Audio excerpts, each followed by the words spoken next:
far. I know you. What have you been over? What is it? 20 something 28 countries? countries, yeah. 28 countries across 6 continents.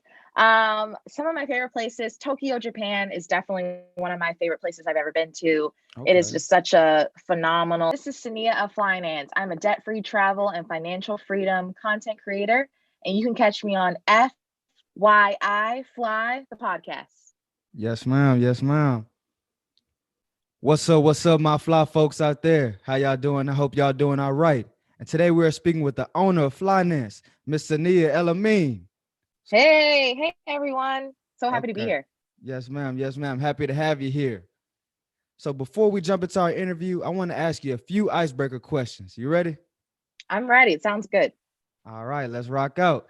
So my first question is, what does financial freedom mean to you?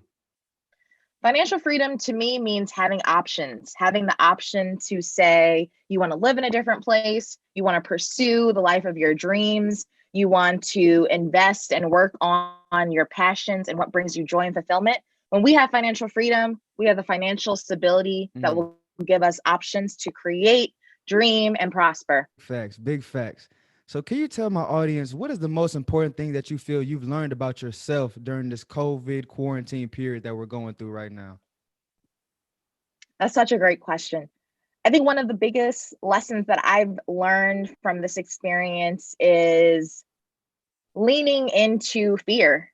I think fear is what kept me from really building out finance when I first had the idea back in 2018. I Mm, felt that I wasn't credible enough. I felt that I would be a hypocrite if I started talking about money when I was still having my own struggles. mm, But 2020 showed me that even through all the things that were just happening that were very unpredictable, when I leaned into that fear and didn't let it paralyze me, mm, that's when so many amazing things started happening. I started being able to inspire other people in spite of not really having, a clear line of sight into everything that I was doing, but mm. just being able to motivate and inspire people to keep moving forward, right? So I Definitely. think that's been the biggest lesson for me. I agree because, since I've started my financial literacy journey in this financial community and things, I've had to do, certain speaking engagements and this and that. And of course I was fearful of it, but what really, made the difference was, like you said, just diving into that fear, like doing it anyway. You know what I mean? Exactly. Yes, in spite of, exactly. Definitely. I really love that.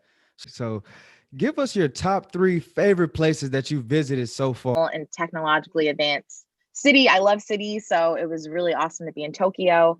Mm, Um, I also really loved Cartagena, Colombia.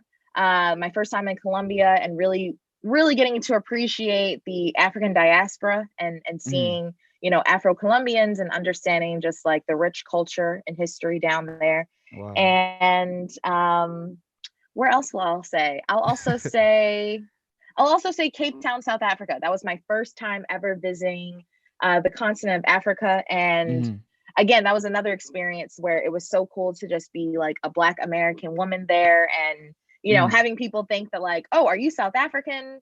Just because of how the diaspora works. And mhm. yeah, I mean, South African people are just some of the most hospitable and warm people. And, I can't wait to go back to Cape Town and Johannesburg one day.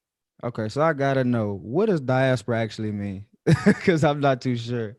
Oh, no, that's a great question. So when I think about like the African diaspora, I think about the movement of peoples from Mm, like a central location, right? So we might think of like the continent of Africa being and sub-Saharan Africa being that birthplace of mhm. humanity. But as I think about the African diaspora, thinking about how, the transatlantic slave trade and just other forces of commerce Okay. brought our people all around the world. So Mhm, that's how you can go to places like Brazil and Colombia and Latin America and Mexico, and how you can go to Southeast Asia and other places and mhm. still have that connection back African roots because our people have gone to all corners of the world. Okay, makes sense. Makes sense. So when you visit these countries, how do you deal with the language barriers? That's a great question.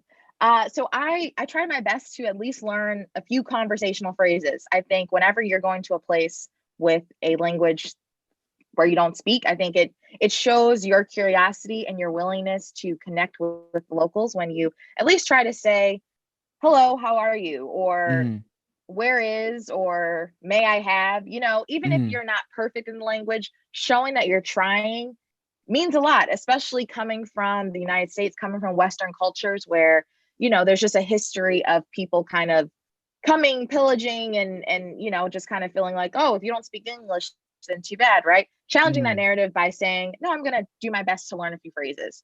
So I love to use Duolingo. That's a really fun app where you can just learn a few conversational phrases. Having Okay. like an English to whatever language dictionary, and using apps like Google Translate, where you can just like type in a few words if you like are trying to communicate with like a taxi driver or a Mm-hmm. server, and being able to like communicate in a way that's not creating more hurdles for that person that you're speaking to, and Mm-hmm. showing that you're open to that connection.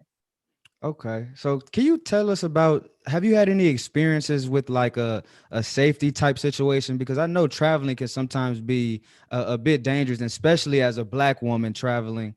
I know that can be sometimes, dangerous. Have you had any situations where you felt like your safety was, a concern or anything?